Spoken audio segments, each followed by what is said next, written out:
Baik, terima kasih Ibu Moderator, Ibu Dr. Naslina, Bapak dan Ibu sekalian.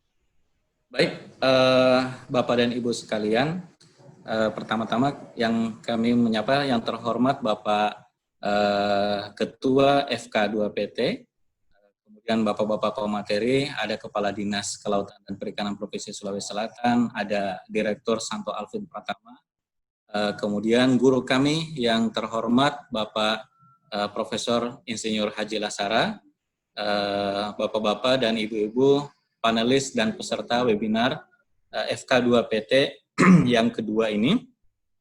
Pertama kami mengucapkan terima kasih banyak karena diberikan kesempatan untuk ikut berpartisipasi pada diskusi ataupun webinar FK2PT yang kedua kali ini.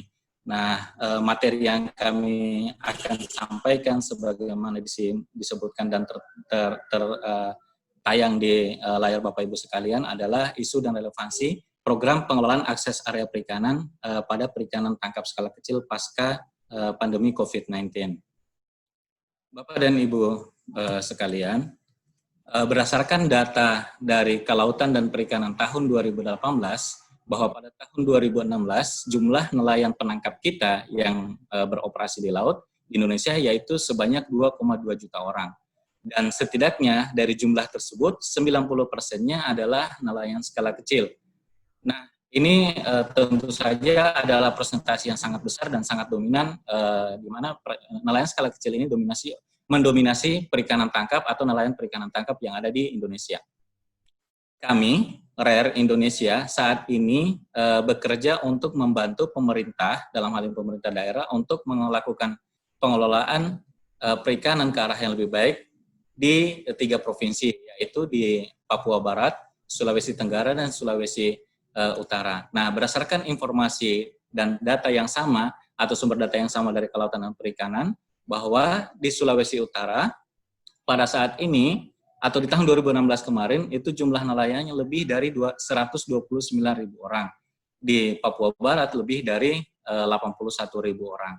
Adapun di Sulawesi Tenggara, jumlah nelayannya itu lebih dari 90.000 orang, dan ini sangat besar, 96%-nya itu adalah nelayan skala kecil.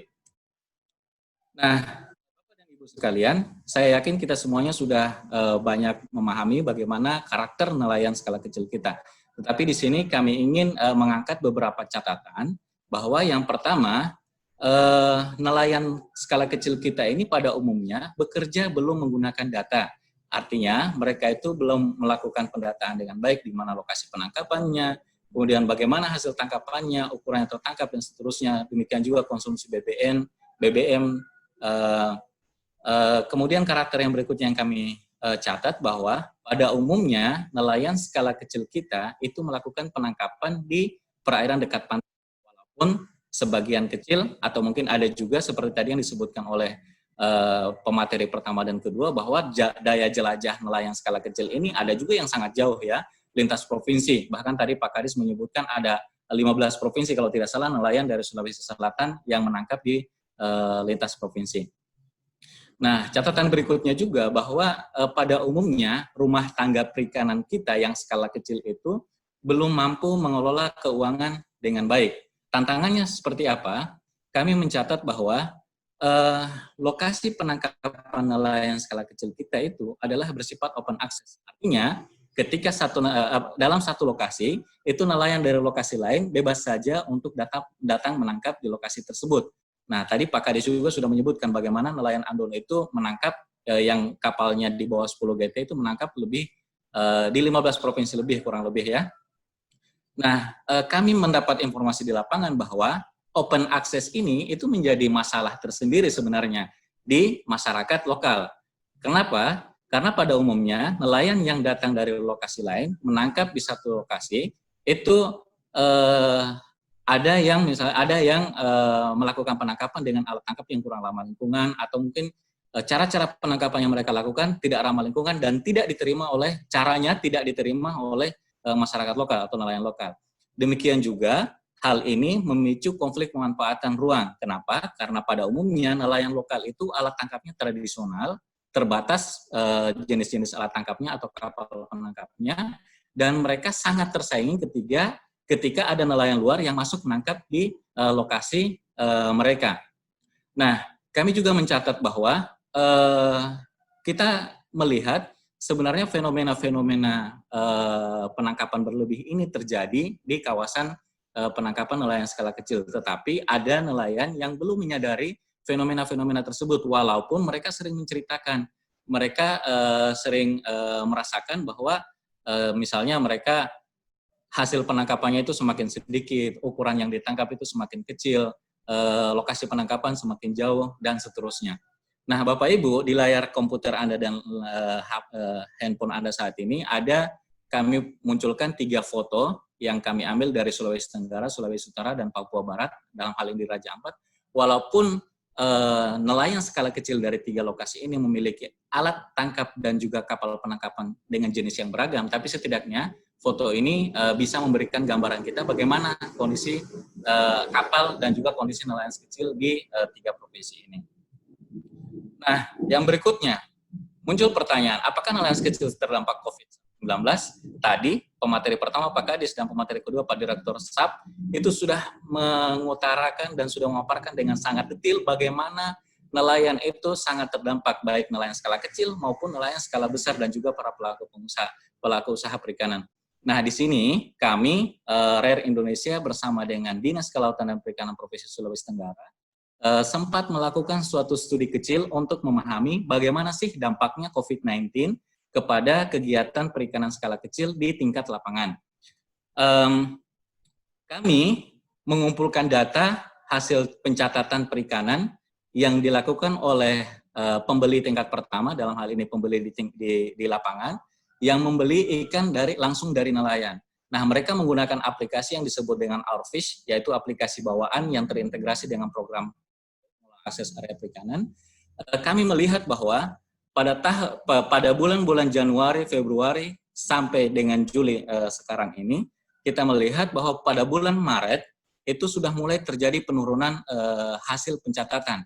Nah, pada bulan yang sama sebenarnya di tahun yang lalu, di bulan Maret sampai Juni ini kurang lebih pencatatan ataupun produksi perikanan di tingkat lokal, di tingkat nelayan itu kalau dibandingkan itu lebih besar daripada sekarang. Nah, kami menduga dan memang ini terlihat berhubungan bahwa pada bulan Maret terjadinya penurunan peningkatan atau penurunan hasil tangkapan nelayan ini disebabkan dengan sudah mulainya masuk COVID di mana pada bulan Maret kemarin ini sudah mulai heboh ya di tingkat nasional, walaupun di Sulawesi Tenggara sendiri kami memperoleh data bahwa COVID-19 itu mulai terdeteksi ada yang positif pada bulan April.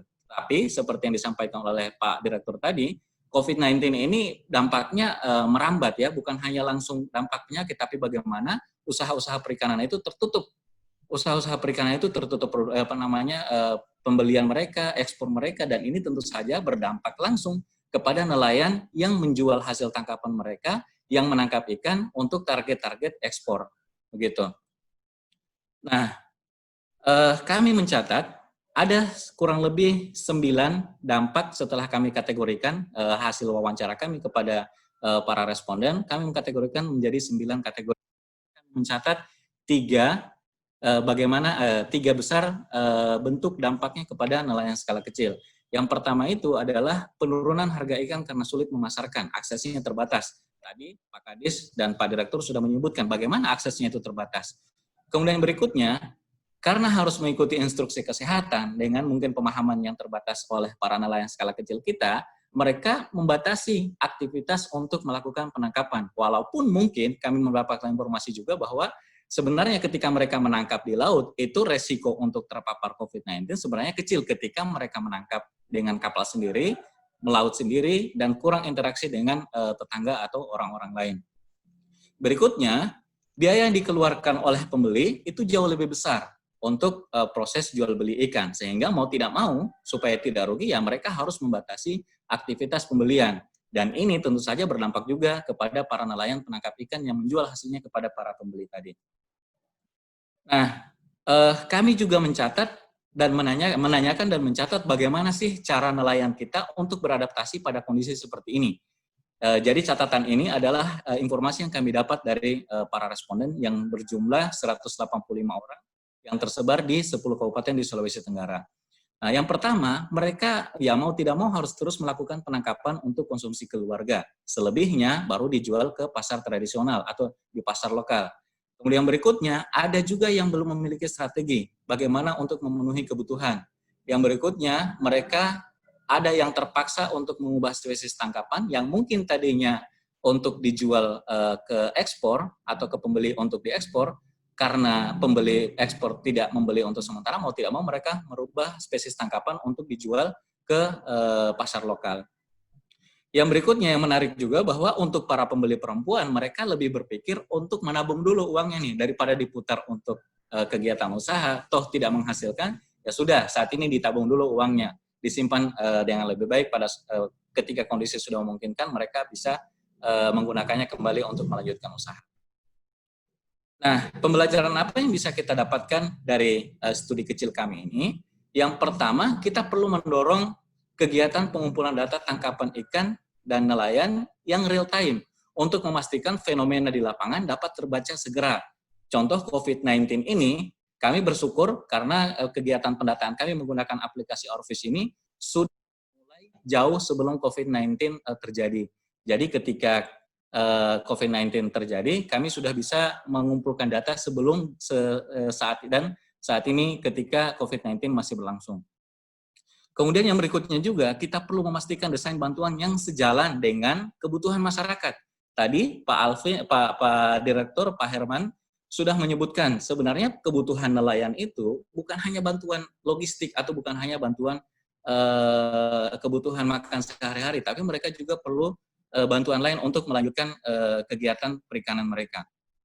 Yang berikutnya, di masa pandemi, nelayan akan tetap memancing, mau tidak mau ya, karena kebutuhan pangan. Nah, ini yang menjadi tantangan kita semua. Kita perlu memastikan ketersediaan sumber daya ikan yang dekat dengan lokasi mereka, supaya mereka tidak jauh-jauh lagi memancing ketika mereka berhadapan dengan kondisi seperti ini.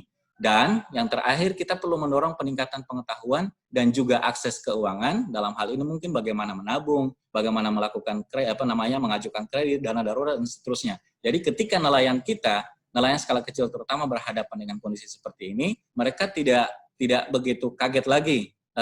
Mereka sudah bisa lebih tangguh untuk beradaptasi dengan kondisi seperti ini. Nah, Bapak Ibu sekalian, nelayan skala kecil kita, baik ada ataupun tidak ada COVID-19, itu sebenarnya keadaan mereka cukup rentan. Ditambah dengan kondisi COVID-19 saat ini, tentu saja ini memperparah keadaan nelayan skala kecil kita. Apa yang coba kami lakukan bersama dengan pemerintah, dalam hal ini Dinas Kelautan dan Perikanan Provinsi, bersama SKPD lain tingkat provinsi, dan juga mitra-mitra implementasi kami di tingkat kabupaten, di 11 kabupaten di Sulawesi Tenggara, kami saat ini sedang mengadopsi program yang namanya pengelolaan akses area perikanan, yang mana program ini didasari pada pemberian hak akses kepada sekelompok nelayan atau unit sosial dalam suatu wilayah untuk melakukan akses dan pengelolaan pada kawasan mereka. Jadi, ketika mereka mau menjaga dengan baik, mau mengelola dengan baik, maka merekalah yang pertama kali berhak untuk mendapatkan manfaat dari lokasi yang mereka kelola ini. Nah, di dalam lokasinya, kalau berbicara di lokasi, di lautnya itu akan ada kawasan PAP-nya atau kawasan pengelolaan akses area perikanannya yang dimanfaatkan untuk menangkap ikan oleh nelayan lokal tadi. Nah, di dalam PAP-nya itu akan ada kawasan larang ambil atau zona inti atau daerah perlindungan untuk memastikan keberlanjutan stok di dalam kawasan PAP tadi. Nah, melalui program ini juga kami mendorong kegiatan pendataan perikanan. Sebagaimana tadi sudah kami sebutkan, data yang sudah berjalan saat ini melalui aplikasi Orvis itu bersifat voluntary. Artinya, nelayan atau pembeli di tingkat pertama itu melakukan pendataan ikan, tangkapan oleh nelayan mereka, itu secara sukarela. Kami tidak memberikan insentif apapun kepada mereka. Kami hanya menyediakan aplikasinya, tools-nya, kemudian mereka yang menggunakan, karena ini bermanfaat juga untuk mereka menggunakan aplikasi tersebut sebagai pembukuan keuangan, dan juga mereka bisa melihat bagaimana tren hasil jual beli mereka dengan aplikasi tersebut. Yang berikutnya, kita juga perlu memastikan bagaimana dukungan kebijakan supaya program-program seperti ini tuh bisa memiliki keberlanjutan yang baik. Yang berikutnya, kita perlu memastikan pasar supaya ketika nelayan skala kecil kita mampu melakukan pengelolaan dengan baik, mereka lanjutannya itu perlu akses pasar yang baik. Dan yang berikutnya, kita juga perlu untuk melakukan pendampingan dari sisi keuangan untuk rumah tangga perikanan kita. Nah, yang berikutnya, Bapak dan Ibu sekalian, di Sulawesi Tenggara saat ini seperti kami sampaikan tadi, kami ada di 11 kabupaten, mulai dari utara sampai bagian selatan Provinsi Sulawesi Tenggara. Nah, kalau kita lihat potensi, program PAP yang sedang dijalankan saat ini itu adalah kawasan dari 0 sampai 2 mil. Nah, kawasan 0 sampai 2 mil sendiri ini di Sulawesi Tenggara luasnya kurang lebih 1,1 juta hektar untuk seluruh Sulawesi Tenggara, yang saat ini sedang dipersiapkan oleh masyarakat untuk diusulkan sebagai kawasan PAP baru 39.000 hektar. Artinya baru kurang lebih 3% dari luas kawasan perairan 0 sampai 2 mil di Sulawesi Tenggara. Yang berikutnya, di Sulawesi Tenggara itu ada 16 dari 17 kabupaten yang merupakan wilayah pesisir atau memiliki berhadapan langsung dengan laut. Nah, program PAP saat ini baru aktif di 11 kabupaten. Yang seterusnya, kemudian berikutnya, di Sulawesi Tenggara itu ada setidaknya 651 pulau dengan jumlah desa pada tahun 2010 berdasarkan data dari PODES ada 925. Saat ini 2020 nih, 10 tahun kemudian seharusnya desa-desa itu jauh lebih banyak. Sayangnya kami belum memperoleh informasi berapa jumlah desa saat ini. Nah, untuk PAP sendiri saat ini itu baru sedang berjalan di 216 desa. Masih banyak yang belum terjangkau dengan program PAP ini. Kemudian yang berikutnya, dengan program PAP juga kami akan melakukan pendampingan pengelolaan keuangan atau financial inclusion untuk masyarakat di site-site kami. Saat ini dari 22 site yang kami dampingi, baru 4 site yang kami jadikan sebagai pilot project untuk program financial inclusion ini. Nah, tahun 2019 kemarin, kami bersama dengan FPIK UHO, kemudian FPIK UMK melakukan survei rumah tangga untuk melihat bagaimana penghasilan, salah satu yang kami lihat bagaimana penghasilan rumah tangga perikanan kita yang ada di Sulawesi Tenggara yang tersebar di 11 kabupaten tadi. Nah, kami mencatat bahwa rata-rata pendapatan rumah tangga perikanan kita dalam 1 bulan itu kurang lebih 110 USD. Kalau dirupiahkan mungkin kurang lebih 1,9 juta atau 1,8 juta ya. Nah, data ini kami peroleh dari 6.196 rumah tangga yang tersebar di 100 desa di 11 kabupaten tadi. Dengan program ini, kami berusaha untuk mendorong agar nelayan atau RTP kita itu mampu melakukan pengelolaan keuangan keluarga dengan lebih baik. Yang berikutnya, kita berharap RTP itu mampu mengelola bisnis keluarga juga dengan lebih baik. Dan yang berikutnya, nelayan bisa lebih tangguh ketika menghadapi masa sulit seperti COVID-19 ini. Mungkin Pak Prof. Lasara nanti akan menyinggung bagaimana kondisi yang dihadapi oleh nelayan skala kecil kita itu sebenarnya bukan hanya masalah COVID-19 ini, tapi banyak faktor-faktor yang lain juga yang kita harus siap untuk menghadapi keadaan-keadaan tersebut. Nah, yang berikutnya dengan program PAPE juga ini kami sedang berusaha untuk mendorong bagaimana pengembangan digital marketing dari nelayan skala kecil di tingkat lokal itu. Kenapa? Karena dengan digital marketing itu jangkauan bisa lebih luas. Kemudian jalur perdagangan atau jalur penjualan bisa lebih pendek. Interaksi langsung bisa berkurang. Karena dengan salah satu protokol COVID-19 ini ya kita berusaha semaksimal mungkin untuk mengurangi interaksi langsung. Yang berikutnya, pembeli itu bisa lebih tahu atau lebih pasti bagaimana status atau lokasi penjualannya. Karena pada awal-awal COVID-19 kemarin ini, ekspor tutup, kemudian di pasar-pasar lokal juga karena pembatasan kegiatan, itu banyak yang tutup juga, atau banyak yang berkurang juga. Nah, tantangannya dari digital marketing ini adalah bagaimana dengan kualitas produk, kemudian bagaimana dengan pengemasan dan infrastruktur, ketersediaan infrastruktur. Dan ini yang perlu kita pikirkan sama-sama. Nah, yang berikutnya, Bapak dan Ibu, tantangan berikutnya, bagaimana dengan kesiapan pemerintah? Yang pertama, kami ingin mengangkat dari dukungan kebijakan. Di Sulawesi Tenggara, kami perlu mengapresiasi pemerintah Provinsi Sulawesi Tenggara, bagaimana keseriusan pemerintah kita untuk mendukung atau mengembangkan perikanan skala kecil. Yang pertama, berdasarkan RZWP3K, Perda RZWP3K, di pasal 29 ayat 5 itu secara eksplisit menyebut bahwa 0 sampai 2 mil diprioritaskan untuk nelayan skala kecil. Kemudian ditindaklanjuti dengan Pergub nomor 36 tahun 2019 tentang pengelolaan akses area perikanan, dan yang terbaru di 2020 ini Gubernur Sultra juga mengeluarkan Pergub dengan tentang program pengelolaan perikanan daerah yang memang fokusnya juga ke perikanan skala kecil. Dan yang berikutnya yang menjadi tantangan pemerintah kita adalah bagaimana dukungan pendanaan, bagaimana sinergitas lintas lembaga. Nah, pemerintah Provinsi Sulawesi Tenggara ini kita perlu apresiasi juga, selain dari Dinas Kelautan Perikanan bersama dengan Bapeda, kemudian bersama dengan DPMD dan pemerintah di tingkat kabupaten, bersama dengan perguruan tinggi yang ada di Sulawesi Tenggara ini bahu-membahu untuk mendukung program pengelolaan akses area perikanan dan perikanan skala kecil pada umumnya. Kemudian yang berikutnya, bagaimana dengan perguruan tinggi? Peran apa yang bisa dilakukan? Sebagai perguruan tinggi, sekitar 2 menit lagi. Oke, siap Bu, 2 menit oke. Ya. Perguruan tinggi kita berharap bisa mengembangkan riset dan inovasi tentang PAP, kemudian tentang sosiologi, sosioekologikal dan seterusnya. Dan kami berharap pengembangan riset dan inovasi ini tentunya multidisiplin atau studinya multidisiplin supaya semua aspek bisa kita kelola secara bersama-sama. Kemudian bagaimana dengan peran swasta? Bapak dan Ibu, tadi Pak Direktur sudah menyebutkan bagaimana peran swasta sejauh ini. Dan swasta itu memiliki pengaruh yang sangat besar kepada kegiatan perikanan karena bisa mendorong praktek perikanan secara berkelanjutan. Kemudian ketika pihak swasta juga mau menerapkan Fisheries Improvement Project, itu tentu sangat membantu proses perbaikan perikanan kita di masa mendatang. Nah, di sini kami coba merangkum sedikit bagaimana hubungan antara FIP atau Fisheries Improvement Project dengan program PAP yang kami lakukan saat ini. Bapak Ibu dengan keterbatasan waktu bisa sekilas melihat atau juga bisa melihat materi yang nanti akan dibagikan oleh panitia.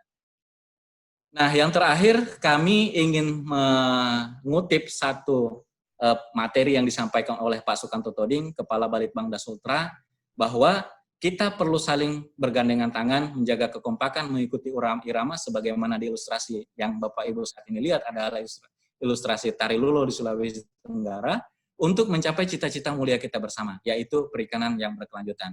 Terima kasih Bapak dan Ibu sekalian, demikian materi dari kami, selanjutnya kami kembalikan kepada Ibu Moderator. Terima kasih Bu Noslina.